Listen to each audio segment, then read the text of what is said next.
तो एक बार पुनः आप सबों का स्वागत है। चलिए आज हम बात करेंगे 11वीं आर्ट्स एनसीईआरटी बुक के थ्रू इतिहास विषय के। इस इतिहास विषय में सबसे पहला जो टॉपिक मेरा आता है, बुक आपको दिखा देते हैं पहले। इतिहास का बुक कौन सा है? हमारा बिहार बोर्ड सिलेबस के अनुसार एनसीईआरटी का बुक ये है मेरा। इस बुक में हमारा जो है, तो हम पहली चैप्टर के बारे में बात करेंगे। तो सबसे पहला चैप्टर है एक प्रारंभिक समाज, समय की शुरुआत से लेखन कला और शहरी जीवन। तो इसके बारे में हम इंट्रोडक्शन वीडियो आज करेंगे, बेसिक जानकारी को समझेंगे। तो बेसिक जानकारी में इसमें पहला चैप्टर जो है वो क्या है? समय की शुरुआत से। क्या है? समय की शुरुआत से। तो इतिहास का ये पहला चैप्टर है, समय की शुरुआत से। तो सबसे पहला इसमें जो प्रश्न उठता है कि समय की शुरुआत माने क्या? समय की शुरुआत की जब हम बात करते हैं तो समय क्या, जिस समय मानव नहीं यहाँ रहा होगा तो कुछ भी नहीं रहा होगा, तो हम समय की गिनती कोई कब करेगा? मान लीजिए किसी चीज की उत्पत्ति होगा, जैसे हम मानव है तो हमारी उत्पत्ति, मानव के समय की शुरुआत कहने का मतलब क्या? एक तरह का कहिए मानव के जन्म, हम अस्तित्व में आएंगे तब ना हम समय की बात करेंगे। तो मतलब समय की शुरुआत मतलब क्या? हमारे अस्तित्व में आने का समय क्या रहा, काल क्या रहा। तो कहते हैं पहला प्रश्न उठता है, मानव कब और किस रूप में सर्वप्रथम अस्तित्व में आया? क्या बोले? मानव कब, मतलब मानव जो आया इस धरती पे सदा से तो था नहीं, तो कब आया और उसका रूप कैसा था? तो ये दो प्रश्न के साथ इस चैप्टर को स्टार्ट करेंगे। तो सबसे पहला प्रश्न है, चलिए शुरू करते हैं। तो 56 लाख वर्ष पहले, क्या बोले? 56 लाख वर्ष पहले पृथ्वी पर ऐसा प्राणी उत्पन्न हुआ। 56 लाख, कितने बोले? 56 लाख वर्ष पहले पृथ्वी पर एक ऐसा जीव उत्पन्न हुआ, प्राणी ऐसा उत्पन्न हुआ जिसे हम क्या कह सकते हैं? तो मानव कह सकते हैं, कहा जा सकता है। कितने लाख वर्ष पहले? 56 लाख वर्ष पहले। कितने? 56 लाख वर्ष पहले एक ऐसे प्राणी उत्पन्न हुआ जिसे मानव कहा जा सकता है। फिर अगर वो आदमी उत्पन्न हुआ तो क्या वो जैसा आज है वैसा ही है? नहीं, उस तरह का आदमी क्या था? तो कैसा था? उसमें बहुत तरह का और बहुत बार उसका रूप बदले, परिवर्तन हुए। जैसे हम लोग क्या होते हैं, सामान्य रूप से सुन लेते हैं कि हमारा जो प्रजाति पहले था वो बंदर से बने हैं, है ना? बंदर के जैसे था, चेहरा, बाल था, पूंछ था, वो क्या हो गया? समय के अनुसार पूंछ झड़ गए, है ना? तो ये बातें हम सुनते हैं, लेकिन असलियत क्या है? तो हम क्या बोल रहे हैं कि जिसे हम मानव कह सकते हैं वो प्राणी 56 लाख वर्ष पहले इस पृथ्वी पर आए। ठीक है बात? चलिए अब बात करते हैं जो आज हम जैसे हैं, आज जैसे मानव है वैसे मानव हमको कब जन्म हुआ? तो आज जिस रूप में मानव को हम देखते हैं, यह मानव 1,60,000 साल पहले उत्पन्न हुआ, जन्म हुआ, है ना? कितने साल पहले? 1,60,000 साल पहले।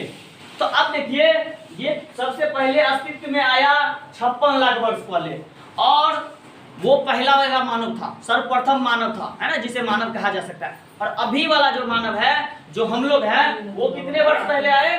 तो 1,60,000 वर्ष पहले। तो इस दोनों में अगर डिफरेंस देख रहे हैं तो क्या हो रहा है? 54,40,000 साल लगे उस पहले वाले मानव से लेकर अभी हम जिस रूप में हैं वो बनने में कितना समय लग गया? तो 54,40,000 साल लग गए, है ना? इतना लंबा समय हुआ। इसका मतलब क्या हुआ कि उसमें बहुत सारे परिवर्तन हुआ होगा, है ना? पहले कुछ और होगा, उसमें और कभी नाक बदला होगा, कभी बाल बदला होगा, कभी मुंह बदला होगा, कभी चेहरा का आकार बदला होगा। बदलते बदलते बदलते इसमें कितना समय लग गया? तो 54,40,000 साल लगे, तब जाके हम जैसे मानव, आप जैसे मानव बने हैं, है ना? इस मानव को हम क्या बोलते हैं? तो ये जो अभी वाला मानव है इसे हम कहते हैं आधुनिक मानव। तो यहाँ से एक प्रश्न बन सकता है कि आधुनिक मानव कब इस धरती पर पैदा हुए? आधुनिक मानव कब आए, कब उत्पन्न हुए? तो आंसर होगा 1,60,000 साल पहले। बात समझ में आया? कोई दिक्कत वाली बात नहीं होनी चाहिए। ठीक है, चलिए अब आगे चलते। अब थोड़ा सा हम एक बात समझे। अब मानव जैसे क्या है, अगर हम हैं तो हमें किस चीज की जरूरत होती है? भोजन की जरूरत होती है। हम अपना पेट नहीं भरेंगे तो कितना दिन तक जिंदा रहेंगे? तो भाई उस समय मानव जो था, मानव पहले कैसा रहता था ये तो पता नहीं, लेकिन एक बात बोलेंगे, लगभग 8000 ईसा पूर्व तक मानव अपना भोजन कैसे करते थे? शुरू से लेकर 8000 ईसा पूर्व तक। अब सवाल आता है कि ईसा पूर्व क्या है? तो ईसा पूर्व क्या है? ईसा मसीह के जो जन्म है ना, उसको हम एक रेफरेंस पॉइंट मान लेते हैं। क्या मान लेते हैं? रेफरेंस। जैसे देखिए, हम ऐसे करके एक पॉइंट ले लिए और इस पॉइंट से ऊपर वाला को क्या बोलेंगे? हम ईसा पूर्व बोलेंगे। क्या बोलेंगे? ईसा बोलेंगे, ईसवी। क्या बोलेंगे? ईसवी। तो ये हो गया मेरा 1 ईस्वी, ये 2 ईस्वी, ये 3 ईस्वी, ये 4 ईस्वी, ये 5। इस प्रकार से अभी कितना ईस्वी चल रहा है? 2021 है ना। 1 2 3 4 5, अभी कितना हो गया? 2021। तो क्या इस जहां से हम ये शुरू किए उससे पहले कुछ भी नहीं होगा? वो शुरू हुआ 1, उससे पहले भी तो ईस्वी 1 होगा, ईस्वी 2 होगा, ईस्वी 3 होगा। तो उस चीज को बोलते हैं ईसा पूर्व। मतलब रेफरेंस हम किस चीज को लेते हैं? जहां से शुरुआत ईसा मसीह के जन्म की। ठीक है, अब समझिए।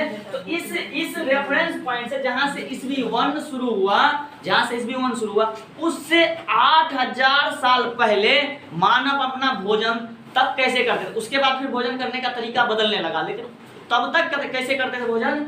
तो वो या तो दूसरे द्वारा कोई जीव को मार दिया, जैसे बाघ किसी दूसरे जीव को मार दिया, या फिर मान लिया कोई अपने मर गया, मर जाता है ना, पक्षी मर गया, जानवर मर गया, गाय मर गया, भैंस मर गया, तो वो कभी अपने अगर मर गया तो उससे अपना भोजन प्राप्त करते थे। या नहीं तो क्या करते थे? वो खुद से किसी चीज को मारते थे और मार करके क्या करते थे? तो उससे अपना पेट भरते थे। या नहीं तो और क्या करते थे? पेड़ पौधे के कंदमूल, फल, बीज आदि से अपना पेट भरते थे। इस प्रकार से ये कब से कब तक? मतलब ये जहां से इसका जन्म हुआ ना, जन्म कब हुआ? 56 लाख वर्ष पहले। तो 56 लाख वर्ष पहले से लेकर के 8000 ईसा पूर्व तक, उसके बाद फिर बदलाव हुआ। ऐसे ही भोजन करते थे, दूसरे द्वारा मारे गए जीव से, या अपनी मौत खुद मरे जीव से, या फिर जानवरों का खुद शिकार करके, या फिर पेड़ पौधे से प्राप्त कंदमूल, बीज आदि से अपना पेट भरते थे। ठीक है, आगे चल के इंसान ने क्या किया? पत्थर से औजार बनाना शुरू किया और बात करना भी धीरे धीरे शुरुआत किया। तो इसकी जो टॉपिक होगी अगली, वो क्या होगी? तो हम अब इसके बारे में डिटेल से एक, मतलब सबसे पहला मानव आया, फिर उसमें किस प्रकार का बदलाव हुआ, उसका नाम क्या था, चीजें को क्रमबद्ध तरीके से हम लोग देखेंगे। अब यहाँ से एक दूसरा प्रश्न उठता है कि भाई ये सब जानकारी जो हमके प्राप्त हुआ, तो कहे आदि मानव के बारे में हमें जानकारी किस प्रकार और कहाँ से प्राप्त हुआ? ये बहुत बड़ा क्वेश्चन है। क्वेश्चन 2 हम छोड़ के जाते हैं। आज के लिए बस इतना ही। बताइए कि जो हम अभी समझा रहे थे वो समझ में आ गया? अभी कमेंट में लिखिए कि क्या समझ में नहीं आया। दोबारा वीडियो को देखने की जरूरत है तो देखिए। और अगला टॉपिक होगी कि आदि मानव के बारे में जानकारी हमें किस प्रकार और कहां से प्राप्त हुई। धन्यवाद।